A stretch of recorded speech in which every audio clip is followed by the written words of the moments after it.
It's time for a Drunk Talk TV Music Industry News Desk Report. Strap yourself in for where prohibited batteries not included, not available in the state of shock. Hey everyone, welcome to another Drum Talk TV News Desk Report, broadcasting February 20th, 2026. And yeah, if you're tuning in live or after the fact, chime in on any of the topics we cover here. We'll talk about music news, what's been going on at Drum Talk TV and Drum Talk TV Brilliance, and what happened on this day in music history. But introductions are in order. This is Shiley Graff, and I'm Steven Schinder. Shiley, how are you doing today so far? I'm doing really well. The weather's been a little funky. Today it's kind of cold and rainy out, so I'm enjoying being inside, and I'm looking forward to the weekend. I've got some fun plans this weekend. How are you, Steven? Yeah, I'm kind of in the same boat. Really looking forward to the weekend, and the weather over here in the Los Angeles area, it feels like it's finally decided to be winter. It's finally really cold and rainy, which I kind of wish it wasn't. I kind of wish we were past this, but it is what it is. But speaking of coldness, now it's time for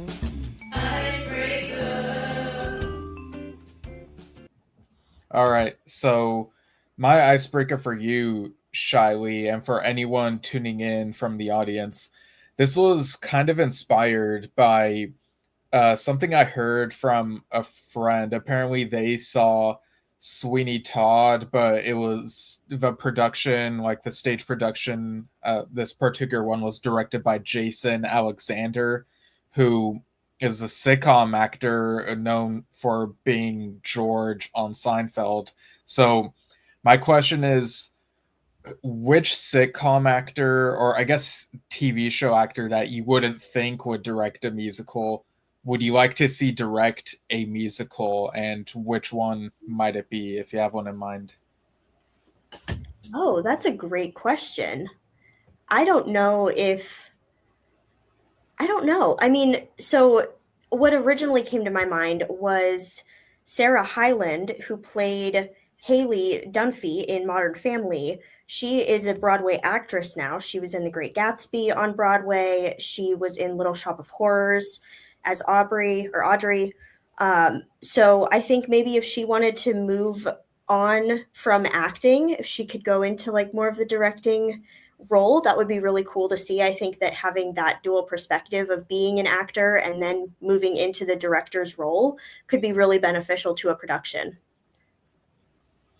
Yeah, the one that came to mind for me was Bryan Cranston, Malcolm in the Middle and also Breaking Bad. So he's been like on both ends of that genre spectrum when it comes to TV shows. So now that he's done both of those, it'd be kind of interesting to see him direct some sort of musical, whether it be a well-known one or a new one. I think that'd be kind of interesting, if he wanted to, that is, of course. All right, so now we go to this section of the show. It's time for This Day in Music History. Why not the whole week? Because we'd be here forever. All right, we're starting off in 2014, February 20th. The British phonographic industry reported that digital revenues now accounted for 50% of the total UK record industry income. Digital album sales and a surge in streaming had boosted total digital revenue in 2013 to £365 million, up from £326 million, a 45.5% share in 2012. Streaming revenue increased by 41%, bringing total UK revenue to £730.4 million, the first growth since 2009. Really interesting to look back and see when digital streaming and digital formats for music really started to pick up. So this was a fun fact. Yeah, the economics and all that is always fascinating to look at. In 2010, an event was staged at the Barbican in London where 40 zebra finches made music by landing on guitars and cymbals. The flock of finches would land on Gibson Les Paul guitars, which were plugged into amplifiers and land on upturned cymbals being used as bird feeders to make random sounds. A video clip of the installation on YouTube has been watched more than 520,000 times. I almost want to sing the song from Rent after reading that part. It's like 525,600 minutes, but there you go. Yeah, that is really fun. I have some friends who really like birds, so maybe I'll have to let them know about this. Right. In 2008, a 1976 Rolling Stones album bought for £2 at a car boot sale sold for £4,000 at an auction. The Black and Blue LP was signed by John Lennon, Yoko Ono, Paul and Linda McCartney, and George Harrison, as well as members of the Rolling Stones. The seller obtained the album after haggling the cost down from £3. It's really interesting to see where these kind of big pieces of memorabilia that sell in auctions like this, where they were originally purchased, how they came about. And, that's a huge profit margin, buying something at a sale and then making almost £4,000 off of it. Yeah, definitely. In 1991, Bob Dylan was awarded a Lifetime Achievement Award at the 33rd Annual Grammy Awards. A starstruck Jack Nicholson introduced a purple-suited, fedoraed Dylan, who said, it's possible to become so defiled in this world that your own mother and father will abandon you, and if that happens, God will always believe in your own ability to mend your own ways. Thank you. That's kind of a combination that, Jack Nicholson being starstruck over someone is something I've never really thought about because I'm so used to, seeing Jack Nicholson as the movie star. He's done all these awesome projects, but yeah, like even movie stars are fans of musicians and vice versa. Yeah, certainly. I mean, even the stars get starstruck sometimes. Jumping back to 1988, Kylie Minogue was at number 1 on the UK singles chart with I Should Be So Lucky. Minogue became a household name, playing Charlene Ramsey in Australian soap Neighbours. After every major UK record company turned down the track, producer Pete Waterman released the single on his own PWL label. Kylie has gone on to score over 30 hit singles.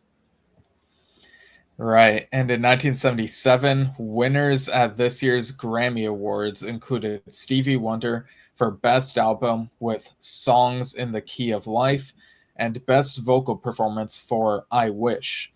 Best Album went to Chicago for Chicago X, and Best New Artist went to the Starland Vocal Band. So interesting selections there. Definitely. It's always interesting to look back at the Grammy Awards over the years and see who won and who was popular when. In 1976, all 4 members of KISS had their footprints implanted on the pavement outside of Grauman's Chinese Theater in Hollywood. Right. And then in 1972, Chicory Tip were at number 1 on the UK singles chart with Song of My Father. Written by Giorgio Moroder, it was the first UK number 1 single to prominently feature a synthesizer. In this case, a Moog synthesizer. So, yeah, that's quite the occasion there. Yeah, it's really interesting to see when this new technology starts to make its way into the music industry in history. In 1970, the single Instant Karma by the Plastic Ono Band was released in the US. John Lennon had written, recorded, and mixed the track all in one day on January 27th, 1970. Very interesting when you hear about a song or a track or an album even that is recorded in such a short period of time. Right. And in 1959, 16-year-old Jimi Hendrix made a stage debut when he played a show at the Temple de Hirsch Synagogue in Seattle. So, yeah, it's interesting to think, like, how young some of these musicians are. I mean, I guess thinking back to high school, I had classmates who were, like, already playing instruments, so I guess it doesn't feel that out there, but yeah. Yeah, I mean, there's a difference between playing an instrument and then playing in front of a crowd on a stage like that. So really a big benchmark for Jimi Hendrix. And in 1958, billed as the Big Gold Record stars, Bill Haley and his Comets, the Everly Brothers, Buddy Holly and the Crickets, Jerry Lee Lewis, and Jimmy Rogers all appeared on the first date of a 6-day tour in Florida. That is, a huge lineup there, and I think they're all very recognizable names. So very cool, and what a time to be alive if you were able to go see that. Yeah, for sure. Let's see what's in the news at Jump Talk TV. Yeah. Alrighty, so this is another reminder for everyone to participate in our monthly drumming challenges. Send in your submissions to the Trick of the Tail Drumming Challenge, celebrating 50 years of Genesis's pivotal album. The first one to feature Phil Collins as the lead vocalist, but of course he also played drums on it. And also participate in the Buddy Rich Tribute Drumming Challenge. Submissions will be accepted until February 28th at 11:59 p.m. Pacific over at drumtalktvbrilliance.com. So send in those videos for a chance to win some great prizes. Free members can submit up to 2 videos for each challenge, and premium members can send in as many as they like.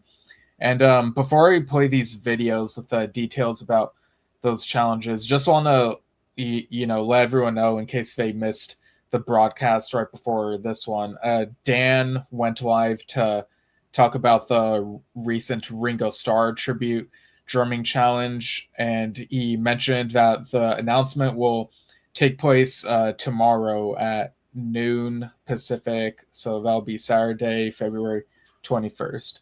So yeah, keep an eye out for that, and check out these videos with the details about the current challenges. Show us your drumming tricks in a Trick of the Tail Tribute Drumming Challenge. Competition open February 1st to February 28th, 2026, 11:59 p.m. Pacific Standard Time. Celebrate 50 years of a pivotal Genesis album. Win up to $125 worth of prizes by playing along to official tracks straight from the first Genesis album to feature the amazing Phil Collins as the lead vocalist, though he still played drums on this one, of course. Win a gift certificate to a favorite music store. First place gets to have a Drum Talk TV interview. All the info, rules, and judging criteria are on the site. Free members can submit up to 2 videos per challenge. Premium members can submit as many as they'd like. Go to drumtalktvbrilliance.com.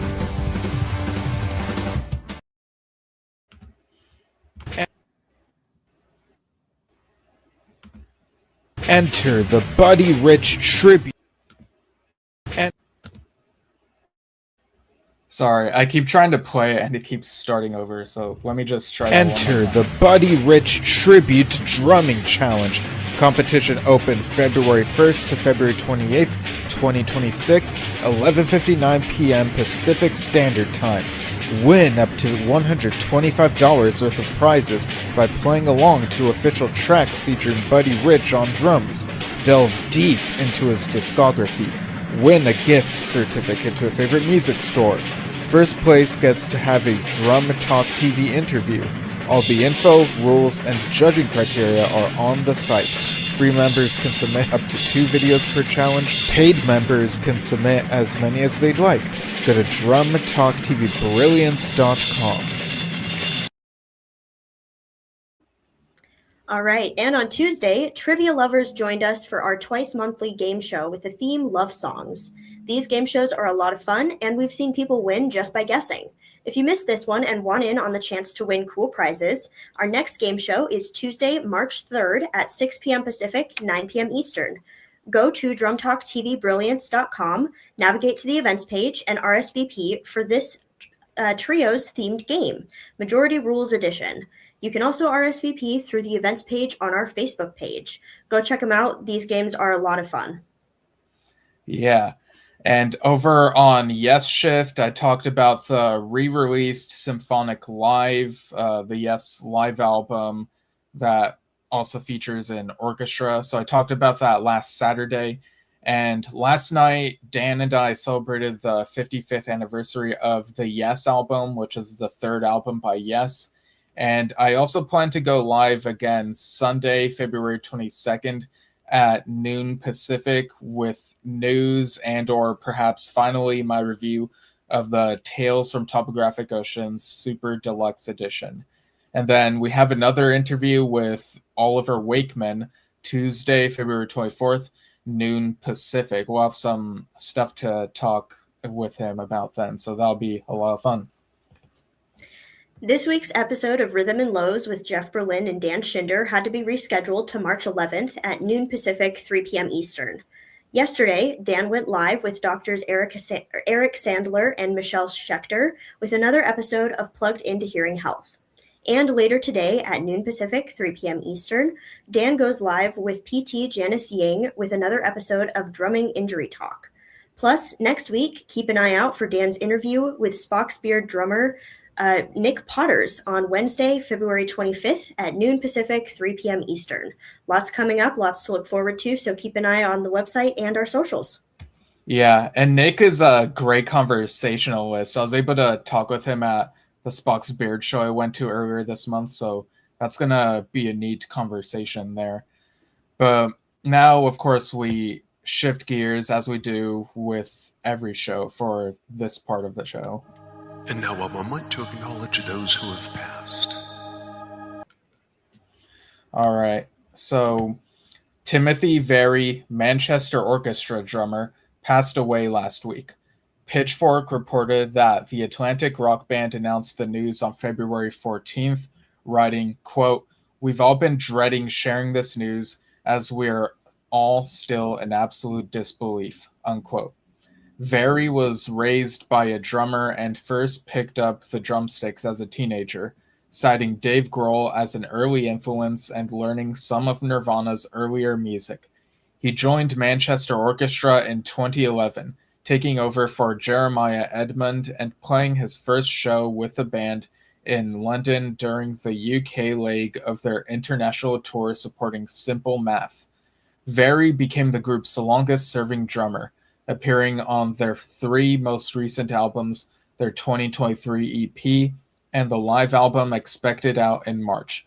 Quote, "Tim was instantly likable and interacted with everyone he met with kindness and warmth.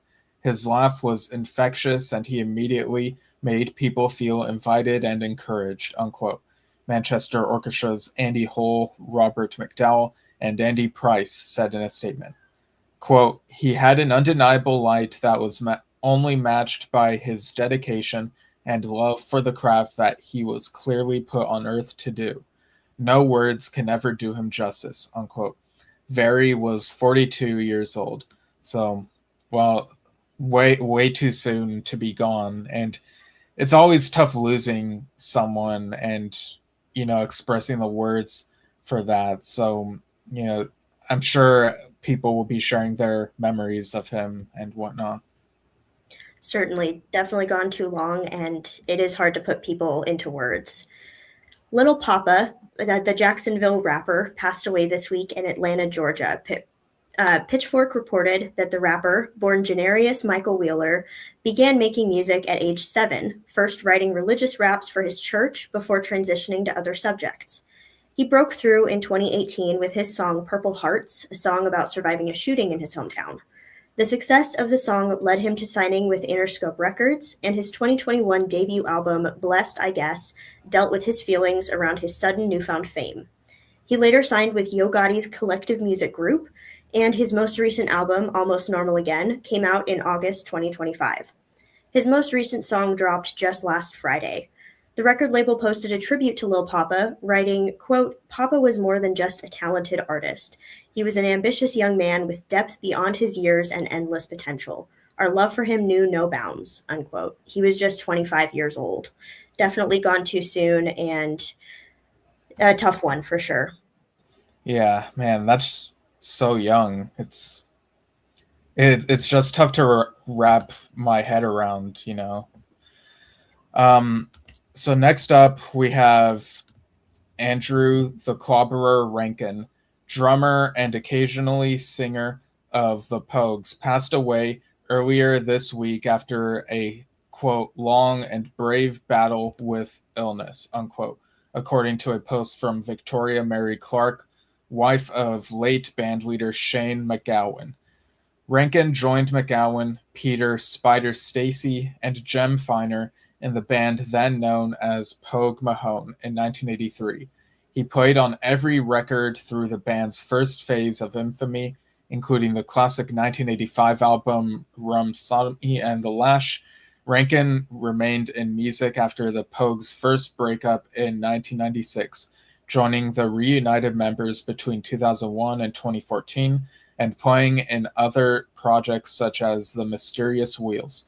In her tribute, Clark commended Rankin for, quote, braving all the beer-swilling, pogo-jumping, underground illegal drinking joints the fledgling band played and developing his own unique style of warrior drum beat. Without him, the Pogues could never have developed their battle-ready rhythm and sound, unquote. He was 72 years old. And finally, Billy Steinberg, Grammy-winning songwriter behind such hits as Madonna's Like a Virgin, passed away this week following a cancer diagnosis. The BBC reported that his family described him as, quote, a visionary, lyricist, devoted husband, loving father, and one of the most influential songwriters of his era, unquote, in their announcement. Steinberg's work in the music industry is remarkable, as he worked on classic 80s and 90s hits like Cyndi Lauper's True Colors, Whitney Houston's So Emotional, The Bangles' Eternal Flame, Lauper and Roy Orbison's I Drove All Night, and The Pretenders' I'll Stand By You. The Songwriters Hall of Fame, into which Steinberg was inducted in 2011, described him as one of the, quote, most successful songwriters, unquote, whose songs have turned into enduring classics. Quote, Billy Steinberg's life was a testament to the enduring power of a well-written song, and to the idea that honesty, when set to music, can outlive us all, his family said in their statement. Those closest to him knew what mattered most was not recognition, but connection, the magic of hearing a crowd sing back something that once lived only in his notebook, unquote. Steinberg was 75 years old. Right. So everyone tuning in, listen to these people's works in their memory whenever you get the chance. All right. So now we go back to talking about some other news in the world of music. Now let's see what's been going on this week in the music industry. Okay, so we'll once again share this clip from Billy Amendola's recent Zach Starkey interview, which you can find on the Drum Talk TV YouTube and Facebook pages in full. Here's Zach talking about an event that's happening later today, actually, in New York. So check this out. Before we go, let's talk a little bit more about the show. Mm-hmm.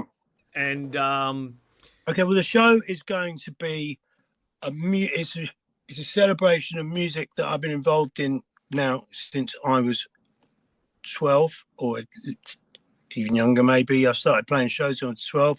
Got some recordings of my first couple of bands, which are actually pretty good at, and I was really surprised. And a little bit of video, so this is like a live documentary almost. Kind of, yeah. And with a Q&A, so I'm doing what we're doing. I find this easy, So, and I don't really have any. Oh, don't talk about my dad. Don't talk about this. I don't do that thing. You talk about anything, right? You can't hide from it. It's real. Right. So yeah. So it is a bit like a documentary about me with that'll take questions, and there's going to be a special guest, legendary drummer, joining for a few questions, and there's, I believe they're trying to do a bit of a meet and greet afterwards. Yeah, and that would be a good idea. Yeah, if there's ever film of this, I think that would be really neat to see. What were the questions and who is the person he's alluding to, but I guess we'll see.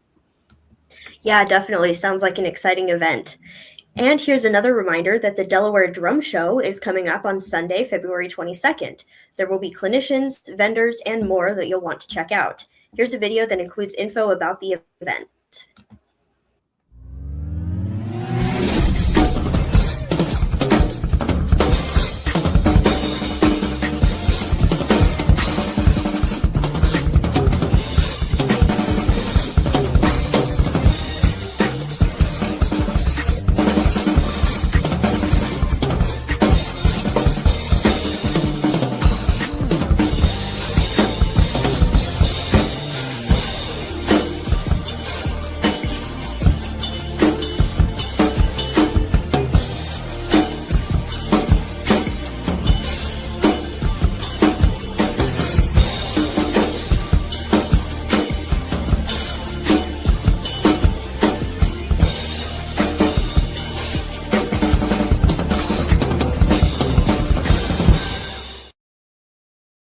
All right, so happening this Sunday, the 22nd, and go to DelawareDrum.com for all the info on the Delaware Drum Show.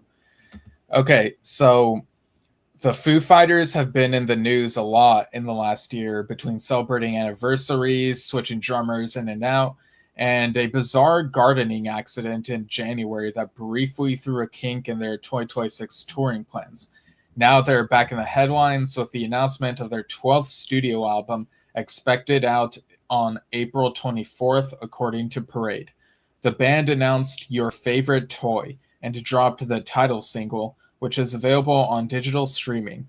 Your favorite toy really was the key that unlocked the tone and energetic direction of the new album, unquote, says Dave Grohl in a press release. Quote, we stumbled upon it after experimenting with different sounds and dynamics for over a year, and the day it took shape, I knew that we had to follow its lead.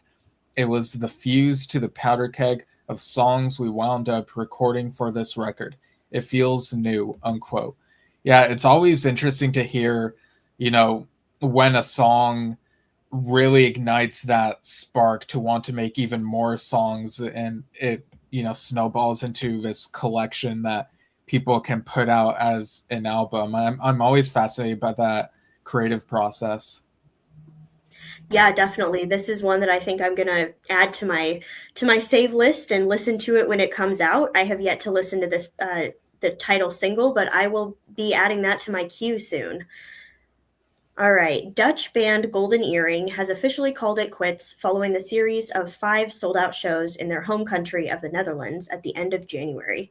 Parade reported that this news comes months after the band's vocalist-guitarist George Koemans passed away from ALS in July 2025. Media production company Fabric Q Media Group documented the historic moment. Sharing some photos from the concerts, the company wrote, quote, Tonight marks the end of an era. After 5 sold-out shows of Golden Earring, one last night at Rotterdam Ahoy, it is with a heavy heart that we say goodbye to the greatest Dutch rock band of all, unquote. The band originally announced their disbandment in 2021 as Koemans' ALS progressed, and when asked if the group would continue with a new member, they said, quote, we're a group of 4 friends who are irreplaceable, unquote. These last 5 shows were the exception, as they were Koemans' idea before his passing. Both the concerts and the sale of Koemans' acoustic guitar, which sold for 28,000 euros, raised money for ALS research.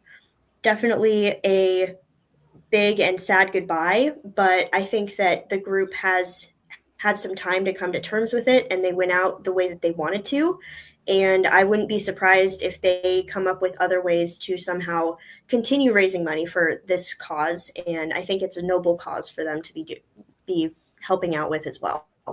Yeah, definitely is. And with some bands, there are some long-running bands where, switching out the members is kind of business as usual. But when it's, these long-term friends like this, it can be even tougher. So totally understandable, what they're saying here.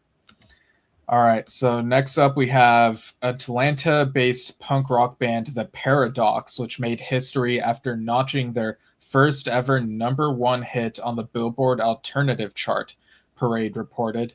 The group, comprising of Eric Dangerfield on lead vocals and rhythm guitar, Christopher Zalen Bernard on lead guitar and backing vocals, and Donald Bryant on bass, and Percy PC3 Cruz on drums, became the first ever all-black band in the genre to land #1 on the Billboard Alternative chart with their song Get the Message. The track shouts out Blink-182 in the opening line, as they collaborated with drummer Travis Barker on their 2025 EP NSFW and on the track Bender. Formed in June 2024, the musical act has already gotten stamps of approval from the likes of Green Day, whom they opened for at their Truist Park Stadium show, former The White Stripes rocker Jack White, and more. That's quite surprising that it took this long for this bit of history to happen. It just goes to show that there are still steps being made, and it's great that this finally happened. So, yeah, I need to check out more of this band, The Paradox. Yeah, it definitely sounds like an interesting band, and I'm glad that they were the first to do this, although, crazy that it took so long. But I mean, they've already got big accolades. Blink 182, Green Yeah. Day, The White Stripes, those are all huge bands in the genre, so very exciting for them. Parade reports that Paul McCartney and his band Wings will be the subject of a new exhibition at the Rock and Roll Hall of Fame Museum starting May 15th. The exhibition will, quote, trace the arc of Paul McCartney's post-Beatles reinvention, from his self-titled 1970 debut album through the formation of Wings to the band's dissolution in 1981, unquote, according to a statement from the museum. This news is just part of the flurry of attention around the former Beatle recently, as a new documentary chronicling the rise of Wings, titled Paul McCartney, Man on the Run, will be released on Prime Video on February 27th. The museum will offer an early screening of the film on February 21st at the Foster Theater. A soundtrack for the film is due out alongside the film's release and will include hits like Band on the Run and Coming Up, as well as rarities such as a live version of Live and Let Die from the 1980 concert film Rock Show and a demo version of Silly Love Songs. A book documenting the band's legacy, Wings, the story of a band on the run, written by McCartney and edited by Ted Widmer, was published last year. We're in the year 2026 and Paul McCartney is still in the news, and I think that that's just great for him, and he seems to be thriving, and this is, some great recognition for him and his projects. Yeah, always great to hear about these McCartney projects going on. All right, so electronic music supergroup The Black Queen announced a North American tour this week, coming after a 7-year hiatus. Parade reported that the band recently celebrated the 10th anniversary of their debut album, Fever Daydream. The Black Queen, made up of former Dillinger Escape Plan vocalist Greg Puciato, former Nine Inch Nails member Joshua Eustace, and musical technician Stephen Ryan Alexander, was formed in 2015 as a way for the artists to experiment with more atmospheric, synth-heavy sounds, a deviation from Puciato's roots as a metalcore star. Puciato assured fans that they are working on new projects in a statement, saying, quote, a lot of things ended up on the front burner and suddenly 7 years had gone by, and 10 years since Fever Daydream's release. Fever Daydream was really special, and we know it meant a lot to fans as well. So we figured let's get some grease on us and get some of that mojo back before releasing our third album. Maybe we'll toss some new songs in as well. See you soon, unquote. Their tour will hit 15 North American cities, kicking off on May 8th in Portland, Oregon, and wrapping up on June 6th in Dallas, Texas. It's interesting how the passage of time and perhaps even a milestone like that, like a 10th anniversary, can make one realize, well, it's been a while and we really should do more of this again. So that's, I'm sure, pretty exciting for fans of this band who have been wanting more for 7 years. I mean, that's kind of a long hiatus there. Yeah, certainly. Very exciting news for those fans. All right, Baz Luhrmann, the director of movies like Moulin Rouge, The Great Gatsby, and the 1996 Romeo and Juliet, confirmed this week that a stage show about the life of Elvis Presley is in the works. Parade reported that the film director, who is also responsible for the 2022 biographical film Elvis and the 2025 film epic Elvis Presley in Concert, revealed the project during an interview with Magic Radio, saying, quote, I don't know if I'm supposed to announce it, but hey, I just did, unquote. He also revealed that he isn't behind the new project, saying, quote, I got Alex Timbers to do the Moulin Rouge musical. I can never go backwards. Luhrmann did not indicate when the stage show would begin or when it would reach audiences. I think this is really exciting and definitely something that people should watch out for. We've seen some other musical stage shows come up, like MJ the Musical about Michael Jackson. So definitely not unheard of, but I think bringing Elvis Presley to the stage like that would be really interesting. Yeah, it's one of those larger than life musicians when it comes to music history. So yeah, I can kind of imagine that already. So Mr. Worldwide, aka Pitbull, is turning his July 10th concert in BST Hyde Park in London into an attempt to set a Guinness World Record. Parade reported that the hitmaker has taken notice of fans following the bald cap trend at his concerts in an attempt to mimic him, and is now aiming to set the record for the largest gathering of people wearing bald caps.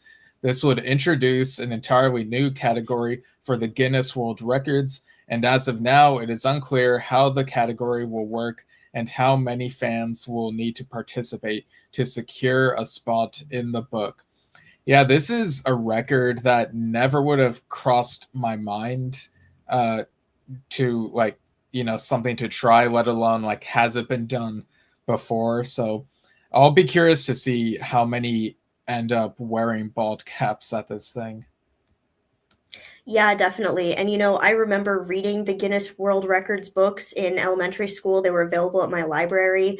And so those were always fun to just look through. And you definitely find things that you would have never expected there to be a world record for. So this is just, kind of cherry on top of all of that. All right, this week marks a major new chapter for 80s British bassist and songwriter Phil Soussan as he officially signed with Brave World Records 45 years into his music career. Parade reported that this news comes as Soussan prepared for his highly anticipated solo album Cosmo Fighters this year. He is best known for co-writing the Ozzy Osbourne hit Shot in the Dark from the platinum-certified 1986 album The Ultimate Sin. He also has worked with Billy Idol, Vince Neil, and John Waite, and he's currently a member of Last in Line. Soussan shared his excitement to work with his new record label, saying, quote, "Brave Words represents a modern label with global reach, kind of like having your go-to music magazine as your label.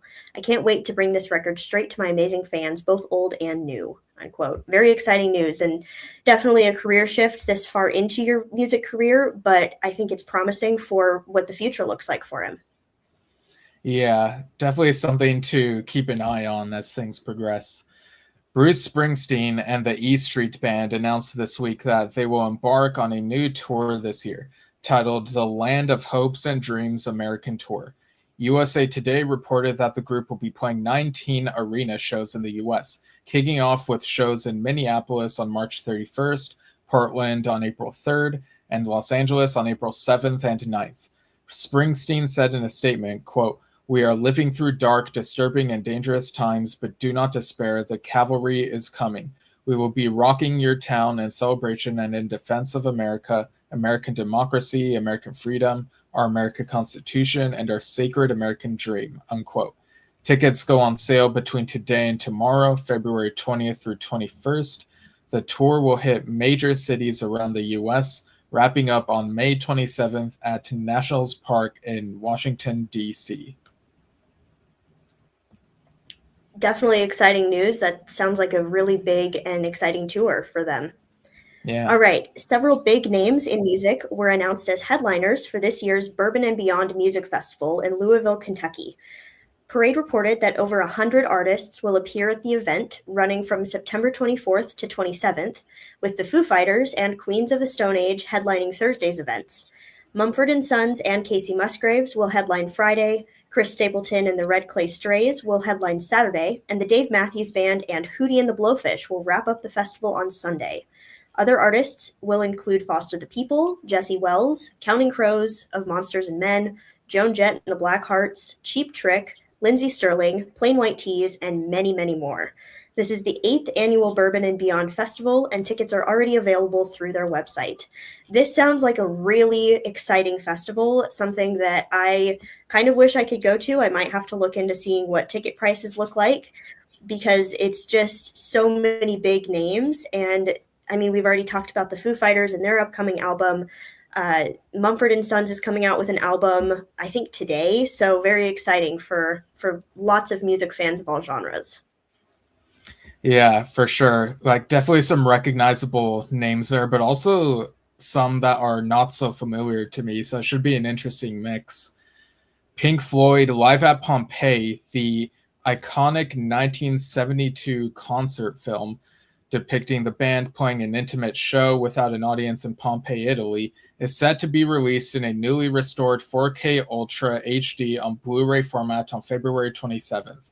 The band posted a video clip to their social media sites with the announcement this week, and the film's website reports that the digitally remastered format returns to theaters with limited screenings beginning April 24th. The website says, quote, "This meticulous restoration led by Lana Topham delivers stunning image and sound quality, featuring a theatrical and home entertainment mix from Steven Wilson in 5.1 and Dolby Atmos. These upgrades enhance the film's depth and clarity while preserving the authenticity and spirit of the original 1972 release. Inspired by the golden warmth of Pompeii's iconic setting, the remaster transforms this timeless piece into a masterpiece of sight and sound. Experience Pink Floyd like never before through this pioneering audio-visual remaster," unquote. Yeah, so definitely a historic concert film. You know, I feel like even saying legendary is an understatement, but really awesome to see stuff like this get remastered. Yeah, definitely. And I think that in remastering it can introduce the younger generations to the iconic music even more than maybe they've already heard it or been exposed to it. So I think this is a really exciting update and opportunity from Pink Floyd. All right, over on Queen Online, we saw the news that the second Queen album, Queen 2, is getting a re-release on March 27th, overseen by Justin Shirley Smith, Joshua J. McCrae, and Chris Fredrickson, who worked on the Queen 1 reissue. According to the site, quote, "The 5 CD and 2 LP Queen 2 Collector's Edition box set features the 2026 mix of the album, plus intimate fly-on-the-wall audio of Queen in the recording studio, previously unheard outtakes and demos, live tracks, and radio sessions. The Queen 2 Collector's Edition box set also comes with a 112-page book featuring previously unseen photographs, handwritten lyrics, diary entries, and special memorabilia, as well as memories of writing and recording the album from the band members," unquote. This is very exciting news for all Queen fans and even fans who have just heard some Queen songs. This will be a very interesting look at the behind the scenes of creating such iconic music. Yeah, and I'm looking at the listing for this now. It looks like so it says that CD2 of the set has the sessions, CD3 has backing tracks, CD4 is Queen 2 at the BBC. So that has 3 separate sessions the band did for BBC Radio 1 DJs. And then we get again, it's like the 5 CD, 2 LP set. So yeah, this is, I'm sure like a huge thing for Queen fans. CD5 has live tracks. So you got like Live at the Rainbow, March 1974. So definitely looking like this will be a great snapshot of that time period. So really cool stuff. So yeah, and I might need to give that a re-listen because Dad had me listen to it a while ago and I thought it was cool, but he keeps like talking it up so much. I'm like, okay, it's been so long since I've listened to it. I guess I need to like listen to it again if it's like got that reputation, but yeah. Here's a reminder of what's coming up soon on Drum Talk TV. Remember to submit your drumming challenge videos at drumtalktvbrilliance.com this week. The Trick of the Tail Drumming Challenge and the Buddy Rich Tribute Drumming Challenge end at 11:59 p.m. Pacific on February 28th. Free members of our website can submit up to 2 videos per challenge, and premium members can submit as many as they'd like. Bust out those drum kits and hit record. Yeah, and remember to RSVP for our next game show on Tuesday, March 3rd at 6 p.m. Pacific, 9 p.m. Eastern U.S. times for a chance to win prizes. Go to drumtalktvbrilliance.com, navigate to the events page, and RSVP to receive the link the day of the game. This game of majority rules will focus on trios, So come in and join the fun. All right, so thanks for tuning in, everyone. And Shiley, thanks again for, putting the itinerary together and for, helping relay a lot of this awesome news that we get to share. Yeah, thank you, Stephen, and have a great weekend, everyone. Thanks for tuning in. We'll see you next week.